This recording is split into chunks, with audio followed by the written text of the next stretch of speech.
వీరు America, Canada, England, Australia వంటి అభివృద్ధి చెందుతున్న దేశాలకు వలస వెళుతున్నారు. ఆన్సర్ పై వారందరూ సాంకేతిక నైపుణ్యం ఉన్నవారు, వృత్తి అనుభవం ఉన్న వ్యక్తులు. నెక్స్ట్ వన్ 1950లలో అభివృద్ధి చెందిన దేశాలకు సంవత్సరానికి 10,000 మంది వలస వెళ్ళగా 1990లలో ఈ సంఖ్య ఎంతకి పెరిగింది? ఆన్సర్ 60,000.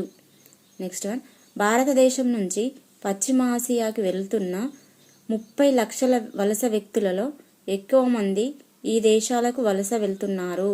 ఆన్సర్ పై రెండు Saudi Arabia, United Arab Emirates. Next one ప్రతి సంవత్సరం పశ్చిమ ఆసియాకి 3 లక్షల కార్మికులు వలస వెళ్తుండగా వారిలో 5 3 ఈ రాష్ట్రాలకు చెందినవారు.